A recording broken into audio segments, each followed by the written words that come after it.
Salve, mi chiamo Maurizio Congio e come oramai saprete insegno filosofia. Oggi ci occuperemo di Gramsci e in particolare di un paragrafo del quaderno settimo intitolato Materialismo e materialismo storico.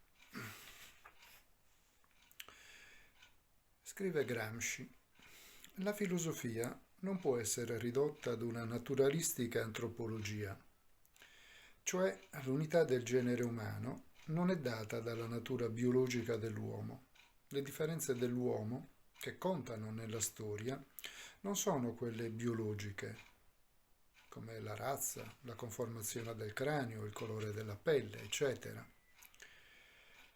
E a ciò si riduce poi l'affermazione: l'uomo è ciò che mangia grano in Europa, riso in Asia, eccetera, che si ridurrebbe poi all'altra affermazione: l'uomo è il paese dove abita, poiché la gran parte degli alimenti in generale è legata alla terra abitata, e così via.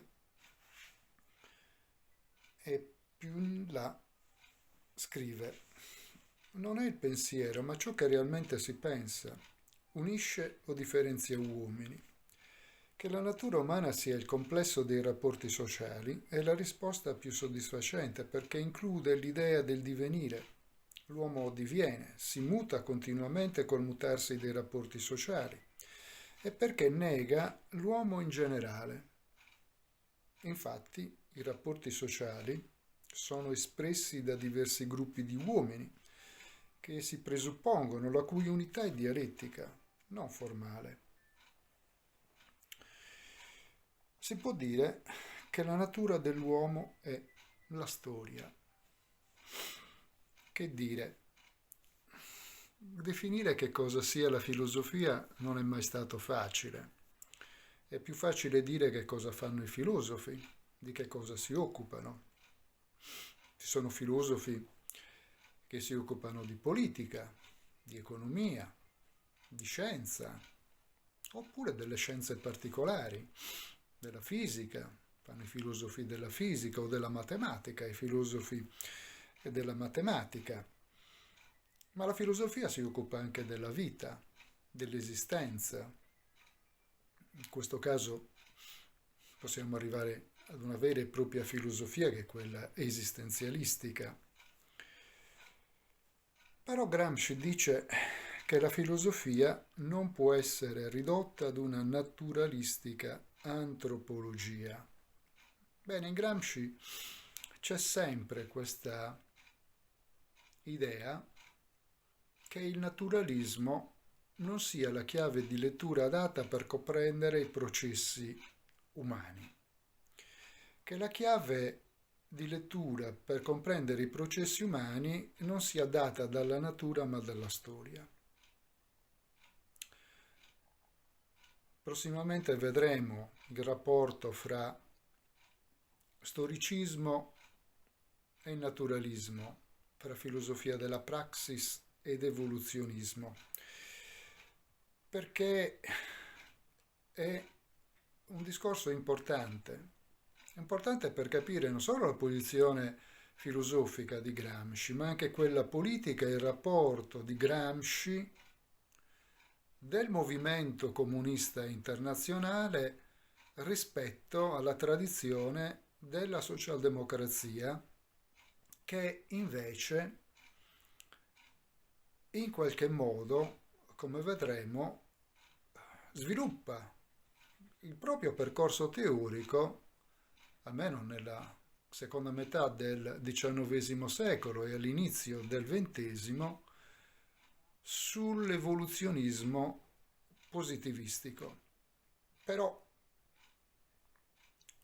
questo rapporto fra naturalismo, positivismo e politica che avrà nel riformismo socialdemocratico una importanza notevole anche dal punto di vista storico, naturalmente, e che è criticato da Gramsci come da tutto il movimento comunista che rimprovera appunto l'evoluzionismo socialdemocratico, specialmente dopo la rivoluzione d'ottobre, contrapponendogli, come fa Gramsci naturalmente, il principio rivoluzionario basato su un'interpretazione dialettica della realtà, sia appunto fondamentale per comprendere questo pensiero, perché Gramsci arrivi a contestare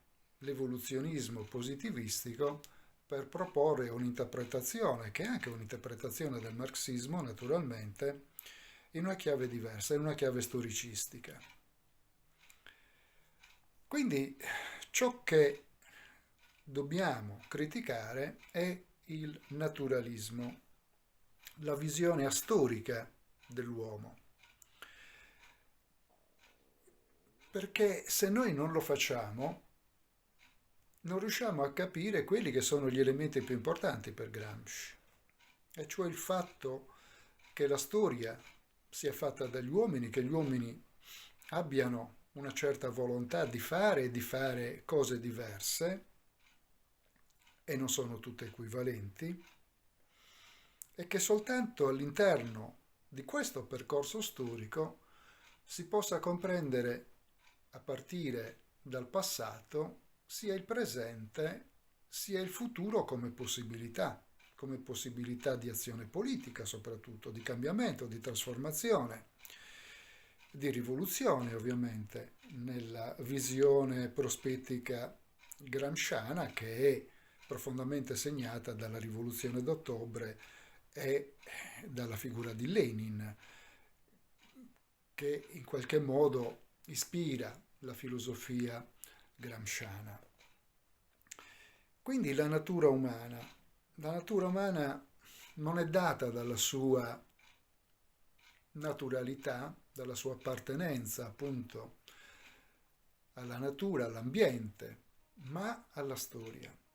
È la storia che plasma l'uomo, perché è la storia che plasma l'economia, che plasma la politica, che plasma anche la cultura, e che fornisce quindi agli uomini quegli strumenti essenziali per comprendere la realtà e orientarla in un senso piuttosto che in un'altra. Grazie.